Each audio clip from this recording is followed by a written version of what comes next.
김장수 당시 청와대 국가안보실장이 청문회에 나와서 세월호 참사 당일의 청와대 대응에 대해서 증언을 이렇게 했는데 김 전 실장이 보여준 것은 당시 이른바 골든타임에서 청와대가 얼마나 무능하고 무책임하게 돌아가느냐 하는 것이었습니다.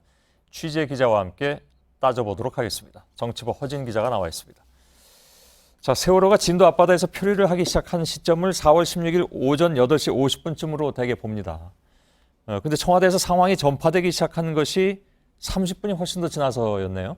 네, 이 청와대 국가안보실이 문자 메시지로 청와대 수석들에게 상황을 전파한 시간이 오전 9시 24분입니다. 예. 문제는 당시에 이 박근혜 대통령에게는 이 문자가 가지 않았다는 건데요. 예. 김장수 당시 국가안보실장은 오늘 청문회에 나와서 대통령에게는 문자 메시지가 안 간다 이렇게 말을 했습니다. 예. 그때는 이미 진도 앞바다의 세월호가 이 45도 가까이 기울어진 상황이었습니다. 예. 이건 어떤 상황에서도 안 가는 건지 아니면 자신들이 판단해서 이건 안 보내도 된다니까 안 보낸 건지 그건 아직까지 잘 모르는 일이죠. 네.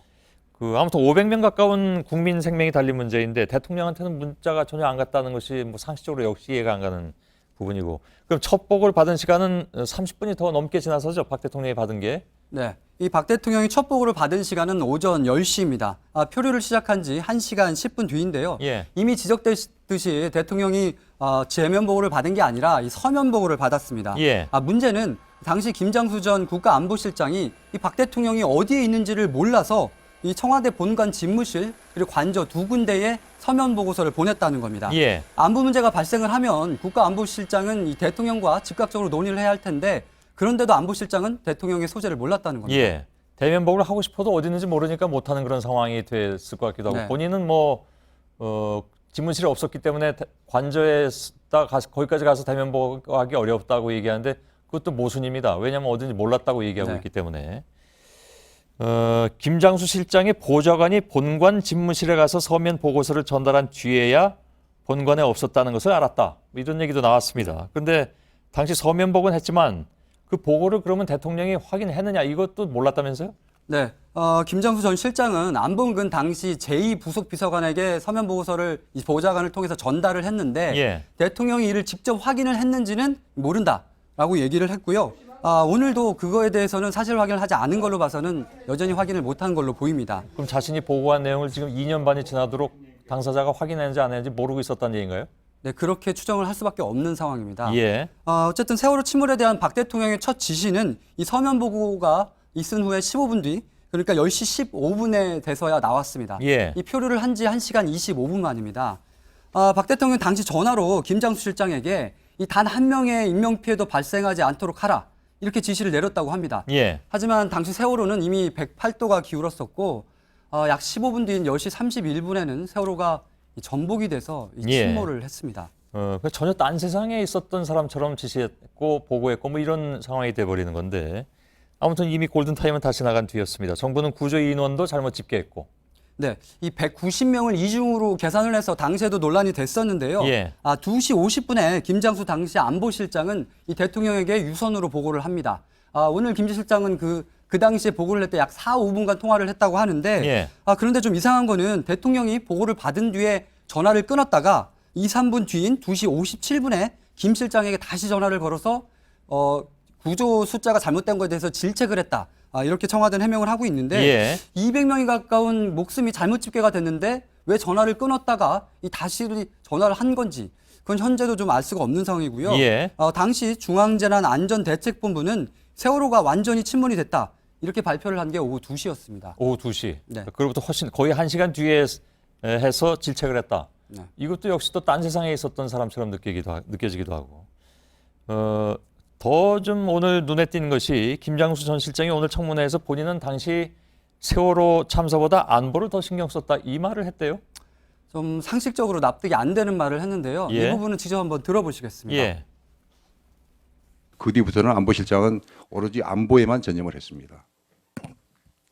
그때부터는 보고를 안 했습니다, 일체. 예. 이걸 어떻게 해석을 해야 되는 건지. 네. 위원들의 질타들도 계속 쏟아졌습니다. 예. 그렇다고 김 실장이 그 뒤에 아예 관여를 안 한 건 또 아니잖아요.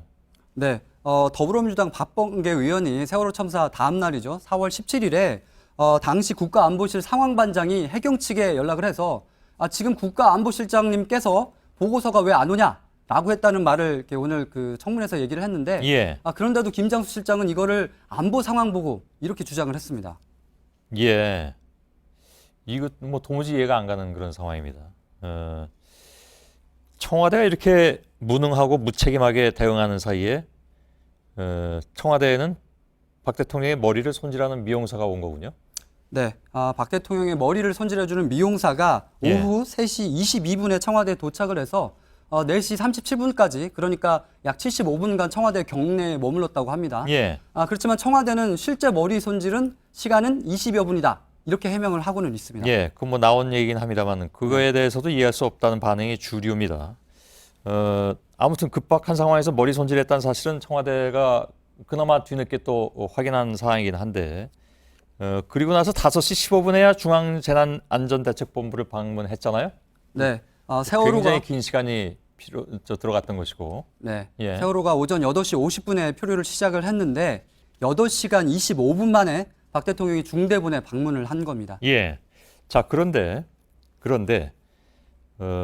저희가 보통 세월호 7시간이라고 얘기하는 것은 그 오전부터 중대본 방문하던 시간까지의 뭔가 석연치 않은 그 7시간을 얘기합니다.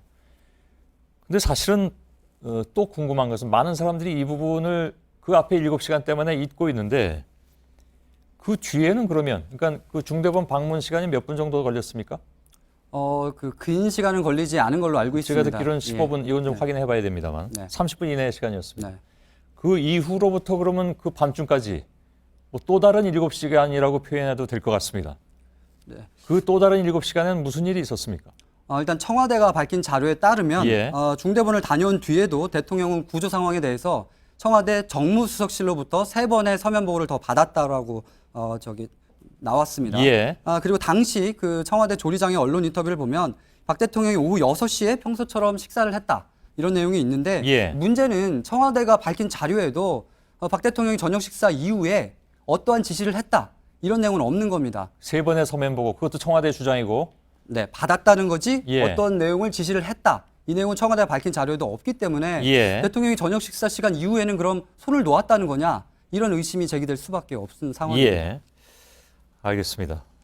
사실 그 언론이 집중하고 있는 것은 중대본 방문 전에 7시간인데 앞으로 그 이후에 7시간 혹은 그보다 훨씬 더 긴 시간 또 이건 알아야 할 것이 있지 않나 하는 생각을 하지 않을 수가 없군요.